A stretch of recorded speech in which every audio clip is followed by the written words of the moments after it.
Good morning, and welcome to another video for a successful transition from monogamy to open. And this is our second week of talking about the 7 guidelines for great relationships and better communications. And today we're talking about number 6, which is give your partner the right to be wrong. We have to remember that we are all fallible human beings, and making mistakes is how we learn. It is an innate part of all of us. We all make mistakes, and we're all supposed to be making mistakes. It doesn't mean you aren't supposed to learn from your mistakes, but making mistakes is part of how we learn. And if you think back to when, we were all infants, toddlers, or if you've raised children yourself and you remember that phase in life when they were little. They spent their whole days looking around and figuring out how to do things, which means in order to learn how to move, how to communicate, how to do anything, they made thousands and thousands of mistakes constantly in their progress of learning how to do all these things. If you've ever sat and watched infants, like sitting in a high chair or sitting someplace, what they do is they sit and they watch everybody. They watch. It's almost like you can see the wheels in their heads turning, and they're watching all the big people, and they're like, oh, what are they doing? How do they do that? How do they move? How do they make those sounds? Those sounds seem to mean things to each other, and they try to emulate those sounds. And at first, as we all know, we call it baby talk.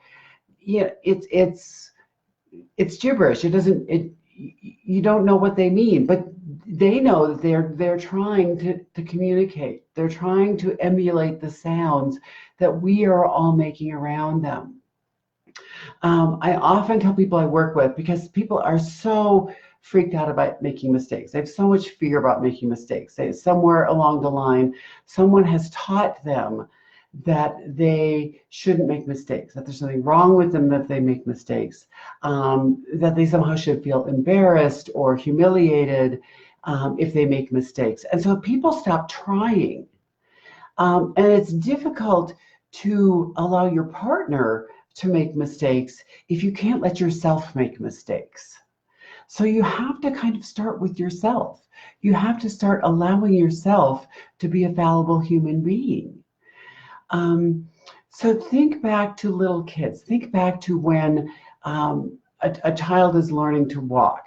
At first they're literally just rocking back and forth, trying to even figure out how to roll over, how to crawl, and they're making those movements. And even if they manage to get up on their hands and legs, and they're trying to figure out how to crawl, they don't even know what to do next, and they're guessing. They're looking around and they're guessing, and they might put one arm out, but they're still not very strong yet, so their arm doesn't hold them up very well when it's out in that angle, and they don't move the other one fast enough, and so then they fall on their face.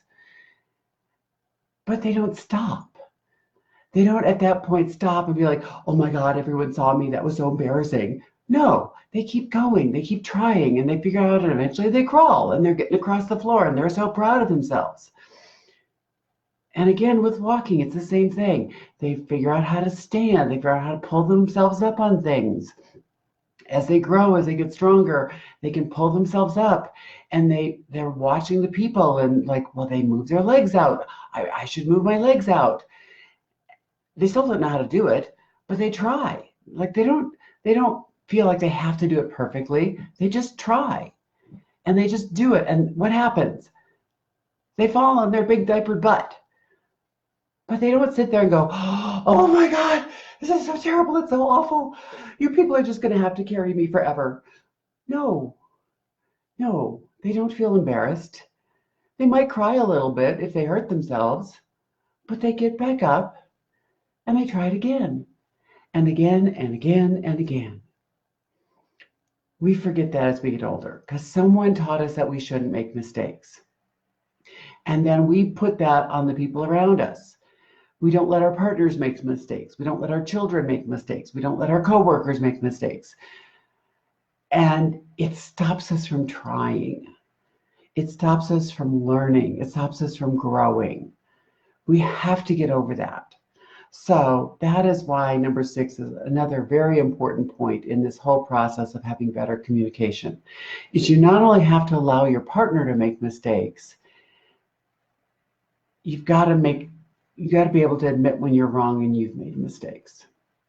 You're both human. You're both going to make mistakes. And as we translate this to open relationships, as you're starting out in this new relationship dynamic, you're both going to make a lot of mistakes.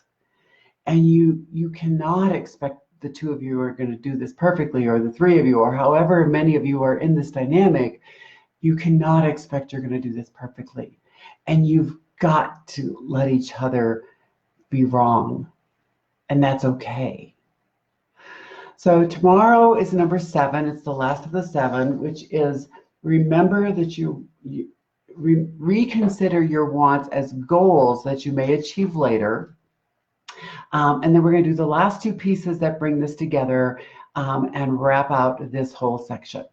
So that's all for today, and I will see you all tomorrow. Have a wonderful day. If you haven't already joined the private Facebook group, A Successful Transition from Monogamy to Open, please go ahead and join it. If you're a member, invite your friends. I'd love to see it grow even further. We're having some great discussions, and let's do more. Thanks so much. I'll see you soon. Bye-bye.